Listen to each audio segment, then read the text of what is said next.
भगवान हनुमान श्री राम के सबसे बड़े भक्त कहलाते हैं। इसीलिए तो हनुमान जी ने छाती चीरकर दिखाया था कि उनके हृदय और रोम रोम में श्री राम ही बसते हैं। लेकिन फिर ऐसा क्या हुआ कि अपने सबसे प्रिय भक्त हनुमान के प्राण लेने के लिए भगवान राम तैयार हो गए और उन्होंने हनुमान को मृत्युदंड दे दिया। इतना ही नहीं, भगवान राम ने हनुमान के प्राण लेने के लिए ब्रह्मास्त्र भी चलाया।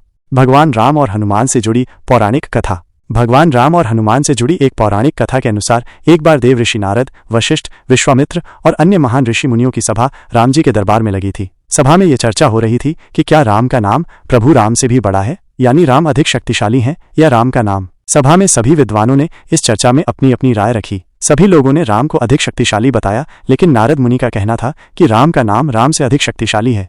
उन्होंने अपनी बात को सत्य करने का दावा भी किया। हनुमान जी भी सभा में मौजूद थे और मौन होकर सभी ऋषि मुनियों की बात सुन रहे थे। नारद मुनि की सलाह और विश्वामित्र का क्रोध। सभा खत्म होने के बाद नारद मुनि ने हनुमान जी को सभी ऋषि मुनियों का सत्कार करने को कहा, लेकिन विश्वामित्र को छोड़कर। जब हनुमान जी ने पूछा कि ऋषि विश्वामित्र को प्रणाम व सत्कार क्यों न करूं, तब नारद जी ने कहा कि क्योंकि वो पहले राजा हुआ करते थे, इसलिए वो ऋषि नहीं है। हनुमान जी ने नारद जी के कहनुसार सभी ऋषि मुनियों का आदर सत्कार किया और विश्वामित्र को अनदेखा करते हुए नमस्कार नहीं किया। अपना अपमान देखकर विश्वामित्र क्रोधित हो गए और उन्होंने हनुमान जी को मृत्युदंड देने का वचन दे दिया।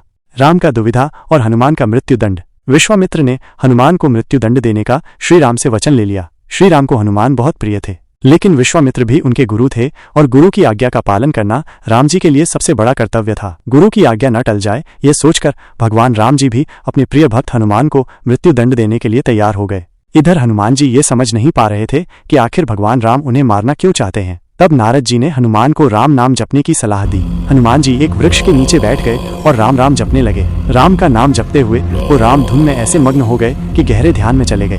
भगवान राम जब हनुमान पर तीर चलाने लगे तो इसका उन पर कोई असर नहीं हुआ, क्योंकि वो राम की भक्ति में लीन थे। अपने तीरों को विफल देख श्री राम ने सोचा कि जो भक्त मेरे नाम का जप कर रहा है, मैं उसका कैसे कुछ बिगाड़ सकता हूँ। ब्रह्मास्त्र का प्रयोग और नारद मुनि का रहस्योद्घाटन। लेकिन गुरु की आज्ञा का पालन करने के लिए राम जी ने हनुमान पर अपने ब्रह्मास्त्र का प्रयोग किया, लेकिन ब्रह्मास्त्र से भी हनुमान का बाल भी बांका नहीं हुआ। बात को बढ़ता देख नारद जी ने विश्वामित्र को सब सच बता दिया और राम जी को अपने वचन से मुक्त करने की प्रार्थना की। विश्वामित्र ने राम को वचन से मुक्त कर दिया, लेकिन नारद मुनि ने यह सिद्ध कर दिया कि राम का नाम श्री राम से भी शक्तिशाली है। एक बार आप सब प्रेम से बोलिए, जय श्री राम, जय हनुमान जी। यदि आप सब यहाँ तक पहुँच गए हैं तो आप सबका दिल से बहुत बहुत धन्यवाद और मोहमाया प्रभु की माया में आप सबका दिल से स्वागत है।